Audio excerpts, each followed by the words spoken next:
Sarah Martinez walked fast through the busy airport with her heavy laptop bag sliding down her shoulder every few steps. She looked at her boarding pass again and again, making sure she had the right gate number. The week had been terrible for her. She went to 5 different job interviews in the city, and each one ended the same way: they would call her later, but never did. Her bank account was almost empty, and she had to use her credit card to buy this plane ticket back home to Phoenix. Sarah felt like a failure. At 28 years old, she thought she would have her life figured out by now. She had a degree in architecture and big dreams about designing houses that helped the environment, but no one seemed to want those kinds of ideas. The plane was late, and Sarah was tired from waiting at the gate for 2 hours. When they finally called her group to board, she grabbed her bags and walked down the long hallway to the plane. The flight attendant smiled and checked her ticket quickly before pointing her toward the front of the plane. Sarah was so exhausted that she barely looked at the seat numbers as she walked down the aisle. She saw 12A and dropped into the seat without thinking twice. The seat felt really comfortable and had much more space than she expected. She put her laptop bag under the seat in front of her and closed her eyes. The other passengers around her were dressed in expensive suits and nice dresses. Some had fancy watches and leather briefcases. Sarah noticed this, but thought maybe she just got lucky with a good section of the plane. She was wearing her best interview outfit, which was a simple black dress and cardigan.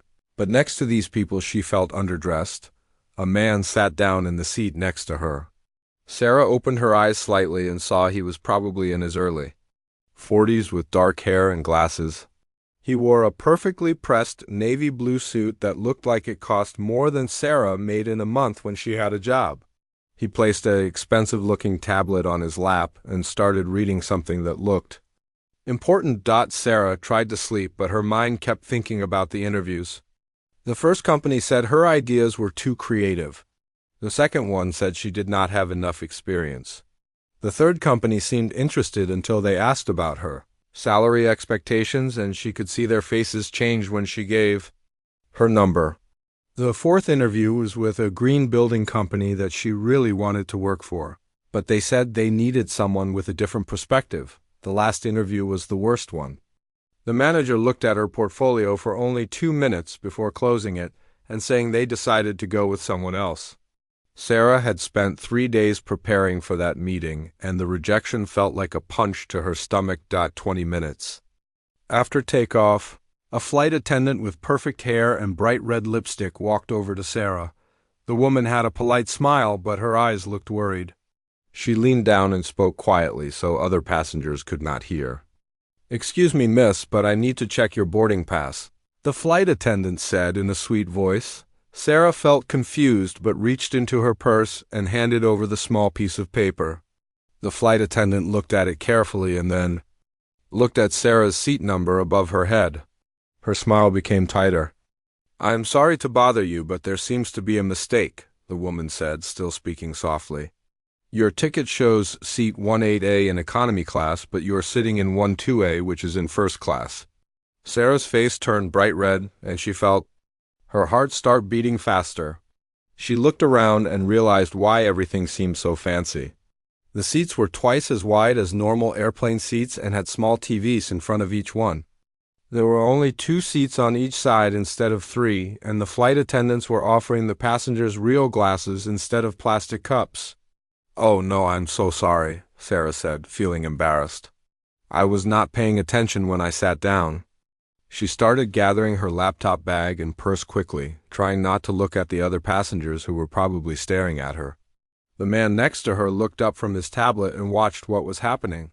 Sarah could feel her cheeks burning with shame as she stood up to follow the flight attendant to the back of the plane, where she belonged. The flight attendant waited patiently while Sarah collected her things. "It happens more often than you think," the woman said kindly, trying to make Sarah feel better. "The economy section is very comfortable too." Sarah knew the woman was just being nice. She had flown economy many times, and it was nothing like the luxury she was leaving behind. As she started to walk toward the back of the plane, she heard a voice behind her.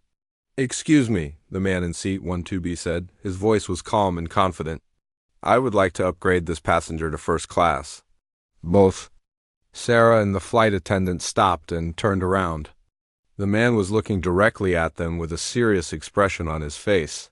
He had kind brown eyes behind his glasses, and Sarah noticed he had strong hands as he reached for his wallet.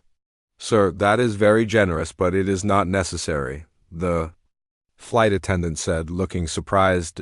Sarah felt her embarrassment grow even worse.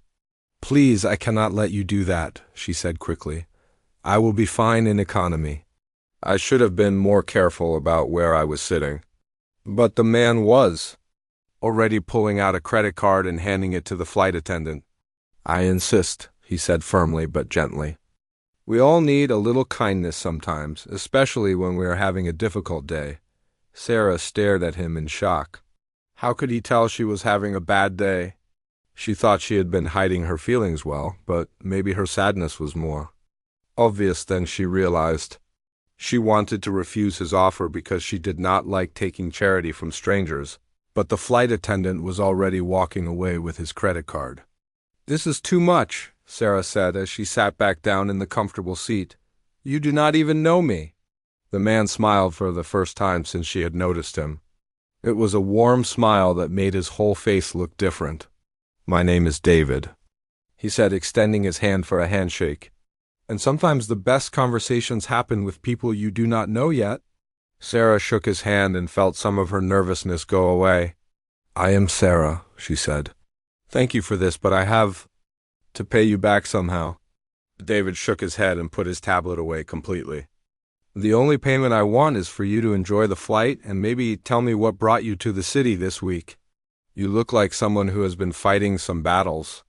As the plane climbed higher into the sky, Sarah found herself talking to this stranger who had shown her unexpected kindness. She did not know that this moment would change everything about her future, or that the man sitting next to her was about to become the most important person in her career. All she knew was that for the first time in a week, someone was treating her like she mattered. Sarah settled back into the comfortable first-class seat and tried to calm her racing heart. She still could not believe that this stranger named David had just paid to upgrade her ticket. The flight attendant returned with his credit card and a warm smile confirming that everything was taken care of. Sarah felt grateful, but also confused about why someone would be so kind to a person they had never met before. David put his credit card back in his wallet and turned slightly toward Sarah. "So tell me about your week in the city," he said with genuine interest in his voice. "You mentioned it has been difficult." Sarah hesitated for a moment. She was not used to sharing personal problems with strangers, but something about David made her feel safe. Maybe it was the way he had helped her without asking for anything in return, or maybe it was the patient way he waited for her to speak. "I was looking for a job," Sarah said quietly. "I am an architect, or at least I am trying to be one. I had 5 interviews this week, and none of them went well." David nodded and listened carefully. "What kind of architecture interests you most?" he asked. Sarah's eyes lit up for the first time all week. This was the one topic that always made her excited, even when everything else in her life felt wrong. "I want to design buildings that help the environment," she said, speaking faster now. "Houses and communities that use solar power and collect rainwater and have gardens where people can grow their own food." She paused, worried that she sounded too enthusiastic. Most people thought her ideas were unrealistic or too expensive. But David was leaning forward slightly, showing that he was really listening. "I know it sounds crazy," Sarah continued, "but I believe architecture should do more than just give people a place to live. Buildings should help heal the planet instead of hurting it. They should bring communities together instead of keeping people apart." David smiled, and Sarah noticed that his eyes became brighter when he was interested in something. "That does not sound crazy at all," he said. "It sounds like exactly what the world needs right now." "Tell me more about these ideas." For the next hour, Sarah found herself talking about subjects she loved but rarely got to discuss. She explained how buildings could be designed to use natural light and air circulation to reduce electricity needs. She described her vision of neighborhoods where people shared community gardens and knew their neighbors' names. She talked about using recycled materials and local resources to build homes that were both beautiful and sustainable. David asked thoughtful questions that showed he understood what she was trying to accomplish. How do you balance environmental goals with keeping costs affordable? He wondered. Many people want to help the environment but cannot afford expensive green technology. That is the biggest challenge, Sarah admitted. Most green building materials cost more upfront, but they save money over time through lower energy bills. The problem is convincing people to think long-term instead of just focusing on the initial price. She told him about her idea for modular housing units that could be built quickly and cheaply, but still included solar panels and energy-efficient design. If we could mass-produce green building components, the costs would come down, she explained. It is like how computers used to be expensive but became affordable when more companies started making them. David listened to every word and asked follow-up questions that made Sarah think even deeper about her ideas. She had never had a conversation like this during any of her job interviews. Usually the interviewers seemed bored or skeptical when she talked about environmental architecture. But David seemed genuinely excited about the possibilities. What did the company say when you presented these concepts? David asked. Sarah's enthusiasm faded a little as she remembered the disappointing meetings. Most of them said my ideas were too idealistic or that there was not enough market demand for green housing. One company told me I should focus on traditional architecture first and maybe consider environmental issues later in my career. That seems backwards, David said with a slight frown. Environmental issues are not going away. If anything, they are becoming more urgent every year. Sarah felt relief hearing someone else say what she had been thinking. Exactly. Climate change is happening now, not in 10 years when I might have enough experience to work on green projects. But most companies want architects who will design the same old buildings that waste energy and ignore the environment. The flight attendant came by offering drinks and snacks. Sarah had never been served real food on an airplane before. David ordered coffee and Sarah asked for tea.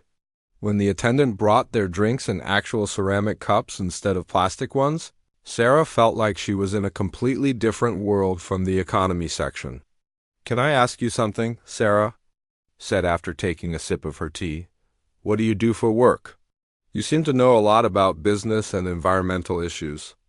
David paused for a moment, as if he was deciding how much to tell her. I work in technology, he said finally.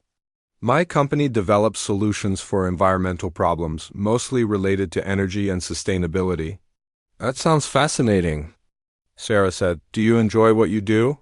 Most days, David replied, but sometimes I feel like we are not moving fast enough. There are so many good ideas out there, but it takes forever to turn them into reality because people are afraid of taking risks on new approaches. Sarah understood exactly what he meant. That is how I felt during my interviews this week. I could see that the companies wanted to play it safe instead of trying something different. But playing it safe is not going to solve the climate crisis. They continued talking as the plane flew over mountains and deserts below them. David told Sarah about some of the environmental projects his company had worked on, though he was modest about his role in them. Sarah shared more details about her design philosophy and some of the sustainable buildings she had studied in school. I visited a community in Denmark that was completely carbon neutral, Sarah said. Every building had solar panels and the residents shared electric cars and bicycles. There was a central heating system that used waste heat from a nearby factory. It was like seeing the future. Why do you think ideas like that work in some places, but not others? David asked. Sarah thought carefully before answering. I think it comes down to whether people believe change is possible. In Denmark, everyone seemed to agree that environmental protection was important. But here, people argue about whether climate change is even real. It is hard to build green communities when half the population thinks it is a waste of money. David nodded thoughtfully. Change often starts with one person or one company willing to try something new. Then others see that it works and start copying the idea.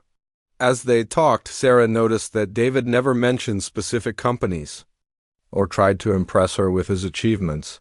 Instead, he seemed genuinely curious about her thoughts and ideas. It was refreshing to meet someone successful who did not feel the need to talk about himself constantly. The captain announced that they would be landing in Phoenix in 30 minutes. Sarah felt disappointed that their conversation was coming to an end. It had been the best part of her entire week, maybe even her entire month. "Thank you for listening to me ramble about architecture," Sarah said as they began their descent. "And thank you again for the seat upgrade. This has been much better than sitting in the back of the plane feeling sorry for myself." David smiled and reached into his jacket pocket. "Actually, I should be thanking you. This has been one of the most interesting conversations I have had in a long time." He handed her a business card. "If you ever want to continue our discussion about changing the world one building at a time, please give me a call." Sarah took the card and put it in her purse without looking at it. She was too focused on the strange feeling that this meeting was more than just a coincidence. Sarah said goodbye to David at the airport gate and walked toward the taxi line outside. The warm Phoenix air felt good after the cold airplane, but her mind was still thinking about their conversation. She had never met anyone who understood her ideas about environmental architecture the way David did.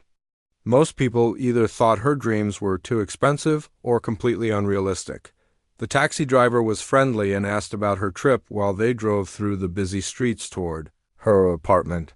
Sarah answered politely, but her thoughts kept going back to the man who had been so kind to her. She wondered what his company did exactly and whether they ever worked with architects.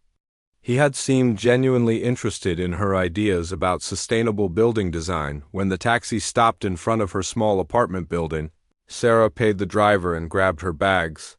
She shared the apartment with her roommate Jessica, who worked as a nurse at the local hospital. Jessica was probably at work since it was still afternoon, which meant Sarah would have the place to herself to think about what to do next. Sarah dropped her bags by the door and fell onto the couch. The apartment was tiny compared to the luxury she had experienced in first class, but it was home. She felt exhausted from the week of disappointments and the emotional conversation with David. Part of her wanted to forget about architecture completely and find a regular job that would pay her bills. She remembered David's business card and pulled it out of her purse. Sarah had been too distracted during their goodbye to actually read what was written on it. She expected to see the name of some technology company she had never heard of, based on what David had told her about his work. When Sarah looked at the card, her heart nearly stopped beating. She read the words 3 times to make sure she was not imagining things. The card said, "David Chun, Chief Executive Officer, Greentech Innovations," in clean black letters on white paper. Greentech Innovations was the company where she had interviewed twice in the past month. It was the green building company that had told her they needed someone with a different perspective. Sarah had wanted to work there more than anywhere else because they specialized in exactly the kind of environmental projects she cared about. She stared at the business card in disbelief. The man who had upgraded her airplane seat and listened to her talk about sustainable architecture for 2 hours was the CEO of the company that had rejected her. Sarah felt dizzy as she tried to understand what this meant. David Chun was the person who made the final decisions about hiring at Greentech. He was probably the one who had decided not to give her the job. But he had seemed so interested in her ideas during their conversation. How could he reject her application, but enjoy talking to her about the same subjects? Sarah's phone rang and she saw Jessica's name on the screen. "Hey, how did the interviews go?" Jessica asked without waiting for hello. "Jessica, you are not going to believe what just happened to me," Sarah said, her voice shaking slightly. "What's wrong? You sound weird." Sarah told Jessica the entire story about taking the wrong seat, meeting David, and then discovering who he really was. Jessica listened without interrupting, which was unusual for her since she normally had opinions about everything. "Wait, let me get this straight," Jessica said when Sarah finished talking. "The CEO of the company you want to work for paid to upgrade your plane ticket and spent 2 hours talking to you about architecture. Yes, but he did not know who I was during the conversation, Sarah said. At least I do not think he did. We never talked about our jobs specifically. Sarah, this is not a coincidence, Jessica said firmly.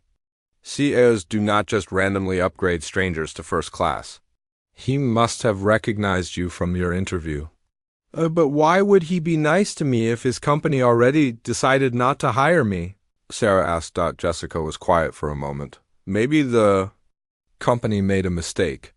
Or maybe he was not involved in the decision to reject you. Big companies have HR departments that handle most of the hiring. Sarah had not thought about that possibility. David had mentioned that his company sometimes moved too slowly and that people were afraid to take risks on new approaches. Maybe the hiring managers had rejected her application without David ever seeing it. What are you going to do? Jessica asked. I have no idea, Sarah admitted. Should I call him and pretend I do not know who he is? Should I tell him that I interviewed with his company? I am so confused. You have to call him, Jessica said immediately. This is the best opportunity you are ever going to get. He obviously likes your ideas, and he is the person who can actually hire you. But what if he thinks I planned the whole thing somehow? Sarah worried. What if he thinks I knew who he was and sat in first class on purpose to meet him? Sarah, you are overthinking this, Jessica said. You took the wrong seat by accident and he chose to help you. You had a good conversation and he gave you his business card. Just call him and see what happens. After hanging up with Jessica, Sarah spent the rest of the evening staring at David's business card and trying to decide what to do. She looked up Greentech Innovations on her laptop and read about their recent projects. The company had built several energy-efficient office buildings and a few small residential developments, but nothing as ambitious as the community designs. Sarah had described to David. She found David's biography on the company website. He had started Greentech 5 years ago after working for a large construction company that specialized in traditional buildings. His personal statement said he believed technology could solve environmental problems, but only if people were willing to try new approaches instead of doing things the same old way. Sarah realized that David's frustrations with slow progress were probably similar to her own disappointments with companies that refused to consider innovative designs. Maybe they were both trying to solve the same problems from different angles. The next morning, Sarah woke up early and made coffee while she continued thinking about the situation. She had always been taught to be honest and direct in her communication, but this felt too complicated for simple honesty. How do you tell someone that you met them by accident, but you also interviewed with their company and got rejected? Around 10 o'clock, Sarah finally picked up her phone and dialed the number on David's business card. Her hands were shaking as she listened to it ring. Greentech Innovations, this is Maria speaking, said a cheerful woman's voice. Hi, I would like to speak with David Chun, please, Sarah said, trying to sound confident. May I ask who is calling and what this is regarding? Sarah took a deep breath. My name is Sarah Martinez. I met Mr. Chin on a flight yesterday, and he asked me to call him. Oh my goodness, you are the architect, Maria said, her voice becoming excited. Mr. Chin has been asking me to try to find you. He said he met an amazing architect on a plane, but he forgot to get your contact information. Hold on, let me transfer you to him right away. Sarah's heart started beating faster. David had been looking for her, which meant their conversation had been as meaningful to him as it was to her. But she still did not know if he realized she had interviewed with his company. Sarah, David's voice came through the phone, sounding genuinely happy. I am so glad you called. I was worried that I had not made it clear how much I enjoyed our conversation yesterday. Thank you again for the seat upgrade, Sarah said. I still cannot believe how kind you were to a complete stranger. Actually, I need to confess something. To you, David said, and Sarah felt her stomach drop. I knew exactly who you were the moment you told me your name on the plane. Sarah felt her stomach drop when David said he had known who she was all along. She gripped the phone tighter and waited for him to explain what he meant. Part of her wanted to hang up because she felt embarrassed and confused, but she needed to hear what he had to say. Please do not be upset, David continued quickly, as if he could sense her panic through the phone. Let me explain everything. When you told me your name on the plane, I remembered seeing it on some job applications that had crossed my desk. Our HR team had recommended rejecting your application, but something about your portfolio had stuck in my mind. Sarah found her. Voice again. Your company already decided not to hire me. I got the rejection email 2 weeks ago.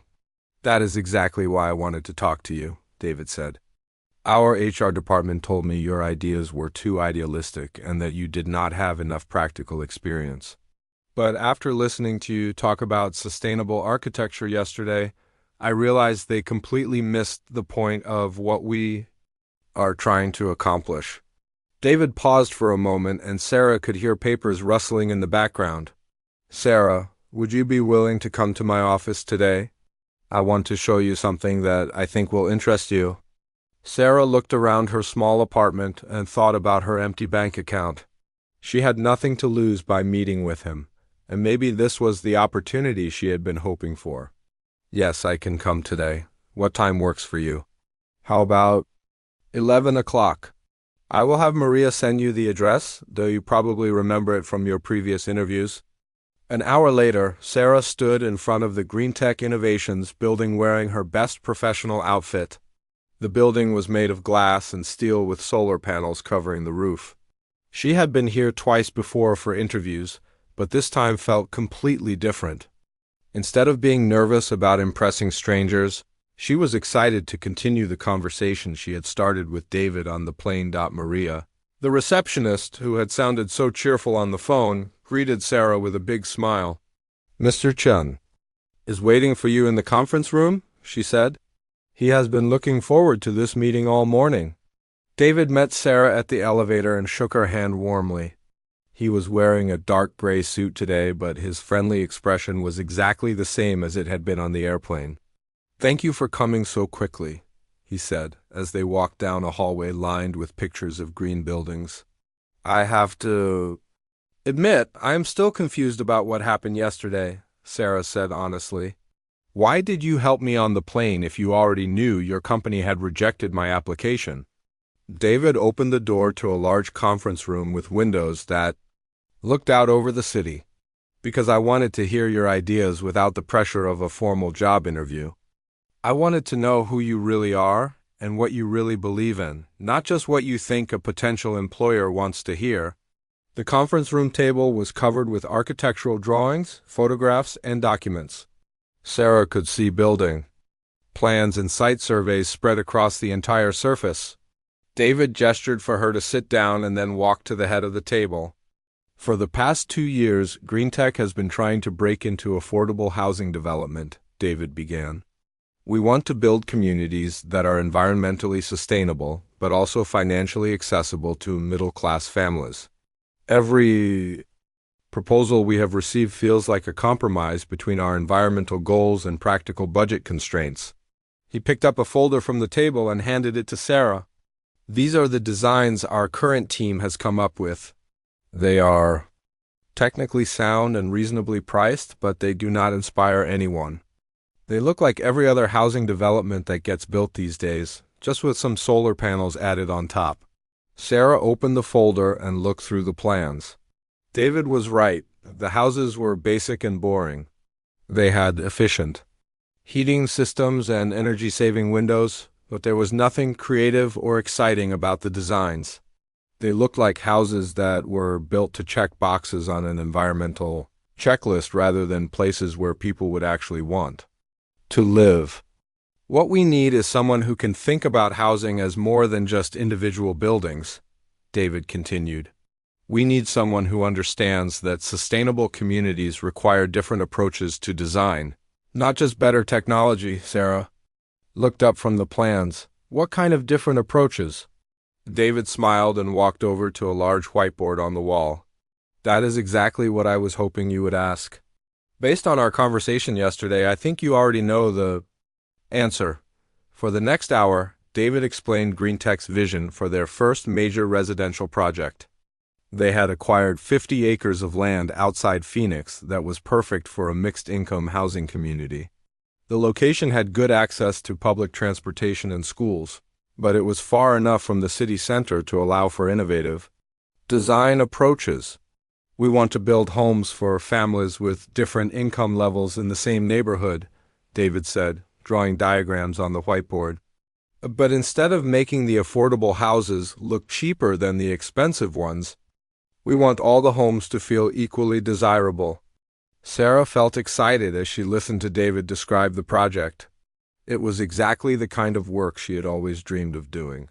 "How many houses are you planning to build?" she asked. Phase 1 would be about 200 homes with community. Gardens, shared spaces, and walking paths connecting everything together. If that succeeds, we would add another 300 homes in Phase 2. David set down his marker and looked directly at Sarah. "The problem is that our current architecture team thinks in terms of individual houses, not integrated communities. They design buildings that happen to be next to each other rather than neighborhoods that work together as a whole system." Sarah stood up and walked closer to the whiteboard. "What if you designed the community around shared resources instead of private property lines?" she said, her mind racing with possibilities. "Instead of giving each house a small private yard, you could create larger shared green spaces that everyone takes care of together." "Exactly," David said, looking pleased. "What else?" "You could design the houses to face each other across pedestrian walkways instead of having them all face the street," Sarah continued, warming up to the topic. "That would encourage neighbors to interact with each other naturally.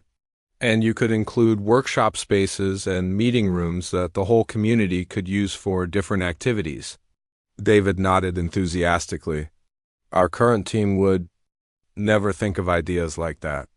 They are trained to maximize individual privacy and property values, not community connection." Sarah walked around the table, looking at the existing plans from different angles. "What about transportation within the community? Are you planning for people to drive everywhere, or could you design it so that most daily activities could be done on foot or by bicycle?" "We have not figured that out yet," David admitted.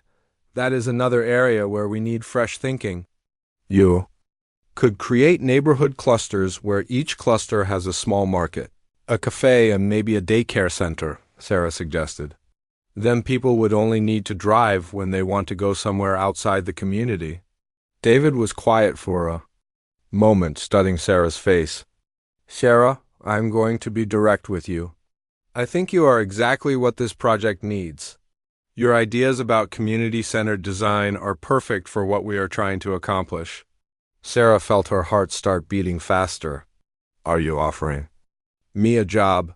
"I am offering you the chance to lead this entire project," David said seriously. "You would be the head architect responsible for designing not just the buildings, but the entire community layout. You would have a team of engineers and junior architects working with you, and you would report directly to me." Sarah sat down heavily in her chair. This was beyond anything she had imagined when she called David that morning. "I do not have experience managing large projects like this," she said honestly, "but you have the vision that we need," David replied. "Experience can be learned, but the ability to think creatively about complex problems is much rarer. Our board of directors thinks I am crazy for wanting to hire someone without a proven track record, but sometimes you have to trust your instincts about people." David sat down across from Sarah and his expression became more serious. "I will not lie to you. This will be the most challenging project of your career. We will face resistance from city planners, skepticism from investors, and probably criticism from other architects who think our approach is too risky," Sarah thought about all the rejections she had received over the past few months and all the times she had been told her ideas were unrealistic. Now someone was offering her the chance to prove that sustainable community design could work in the real world. "When would you need an answer?" Sarah asked. "Take your time to think about it," David said, "but I hope you will say yes. This project could change how people think about housing and community development, not just here in Phoenix, but across the entire country." Sarah drove home from Greentech with her mind spinning from everything David had told her. The job offer was everything she had ever dreamed of, but it also scared her more than anything she had ever considered doing. Leading a major housing project would mean being responsible for hundreds of families and millions of dollars. What if she made mistakes that ruined people's lives or cost the company too much money? She called Jessica as soon as she got back to the apartment. "You are not going to believe what just happened," Sarah said before Jessica could even say hello. "Did he offer you a job?" Jessica asked immediately. "He offered me the chance to design an entire community from scratch. 200 houses in. The first phase, maybe 500 total. I would be the head architect in charge of everything." Jessica was quiet for so long that Sarah thought the call had been disconnected. "Jessica, are you still there?" "Sarah, that is incredible," Jessica finally said, her voice full of excitement. "This is exactly what you have been working toward your whole career." "But what if I fail?" Sarah said, voicing the fear that had been growing in her mind since. She left David's office. "I have never managed a project this big before. I have never even managed other people. What if I make decisions that hurt the company or disappoint the families who buy houses there?" "What did you tell him?" Jessica asked. "I told him I needed time to think about it. He said I could take as long as I needed, but I could see in his eyes that he really wants me to say yes." Jessica came home from work an hour later and found Sarah sitting at their small kitchen table with papers spread everywhere. Sarah had printed out articles about sustainable housing projects from around the world and was taking notes about what made them successful or unsuccessful. "You are already working on it," Jessica observed, sitting down across from Sarah. "I cannot stop thinking about the possibilities," Sarah admitted. "David showed me the land they bought, and it is perfect for the kind of community I have always imagined. There is space for gardens and walking trails, and it is close enough to the city that people could take public transportation to work." Over the next 3 days, Sarah researched everything she could find about community-centered housing design. She read case studies from Denmark, Germany, and other countries where sustainable neighborhoods had been successfully built. She also looked up information about David and Greentech to make sure the company was financially stable enough to complete such a large project. Everything she learned made her more excited about the opportunity. Greentech had a strong reputation in the green building industry, and David had successfully managed several smaller projects over the past few years. The company's financial reports showed steady growth and enough capital to fund the housing development without taking excessive risks. On Thursday morning, Sarah called David and asked if she could visit the actual building site. "I want to see the land and get a better feel for what we would be working with," she explained. David picked her up at her apartment in a company truck, and they drove 40 minutes outside the city to the undeveloped property. Sarah had expected to see empty desert, but the land was more interesting than she had imagined. There were small hills that would provide natural variation in the landscape, and a dry creek bed that could potentially be restored to carry water during the rainy season. "The city planning department has already approved our basic development plan," David explained as they walked across the property. "But we have flexibility in how we design the actual community layout." Sarah could picture everything as David talked. She imagined clusters of houses arranged around central courtyards where children could play safely. She envisioned community gardens where neighbors would work together to grow vegetables and flowers. She saw walking paths that connected different areas of the neighborhood and provided beautiful routes for morning jogs or evening strolls. "What about schools?" Sarah asked. "Will families with children have good options nearby?" "There is an excellent elementary school about 2 miles away, and the city is planning to build a new middle school even closer," David said. "We are also discussing the possibility of including a small learning center within the community itself for after-school programs and adult education classes." As they drove back toward the city, Sarah felt a sense of certainty settling in her mind. This project was exactly what she wanted to spend her time and energy creating. Even if she failed, at least she would fail while trying to accomplish something meaningful. David, I want to accept your offer, she said as he pulled into her apartment complex. David smiled and turned off the truck engine. Are you sure?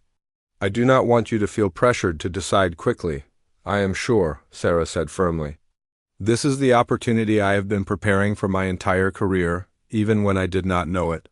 I want to help you build a community that shows people there are better ways to live.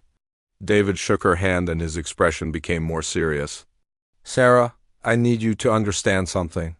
This project will test everything you think you know about architecture and community planning. We will face problems that we cannot anticipate right now, and there will be times when you question whether we are doing the right thing. I understand, Sarah said.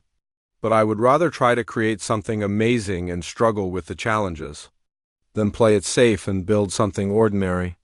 6 months later, Sarah stood in the construction trailer that served as her temporary office and watched the first houses of Harmony Gardens take shape. The name had been chosen by the future residents themselves during a community meeting where people shared their hopes for the neighborhood they would soon call home. The project had indeed faced every challenge that David had predicted and several that neither of them had anticipated. The city planning committee had initially rejected their proposal for shared parking areas, arguing that families needed their own driveways. Sarah had spent weeks redesigning the layout to satisfy the planning requirements, while still maintaining the community-focused atmosphere they wanted to create. Construction costs had exceeded their original budget when they discovered underground rock formations that required special excavation equipment. David had supported Sarah's decision to adjust the house designs rather than compromise on the environmental features that made the project special. The most difficult challenge had been convincing potential buyers that a community-centered lifestyle would improve their quality of life rather than restrict their privacy. Sarah had organized tours of similar developments in other cities and hosted information sessions where families could ask questions about everything from property values to lawn maintenance responsibilities, but slowly, people began to understand what Sarah and David were trying to accomplish. Young families were excited about the safe play areas and community gardens. Older residents appreciated the walking paths and shared spaces where they could socialize with neighbors. Even the skeptics admitted that the houses were beautiful, and the neighborhood felt more welcoming than typical suburban developments. Sarah's favorite part of each day was walking through the construction site and seeing her designs become reality. The houses were built with solar panels and energy-efficient materials, but they also had large windows and covered porches that encouraged interaction between neighbors. The community center was nearly finished and would soon host the first resident meetings and social events. David visited the site regularly and always made time to walk around with Sarah and discuss how the project was progressing. Their professional relationship had grown into a genuine friendship, based on shared values and mutual respect for each other's expertise. Do you remember what you said on the airplane about architecture being a tool for social change? David asked during one of their walks through the construction site. I remember everything about that conversation, Sarah replied. It was the day my real career began. David smiled and pointed toward a group of children who were playing near the model homes while their parents talked with the sales staff. I think you were right about buildings bringing communities together. This place already feels different from other developments, and people are not even living here yet.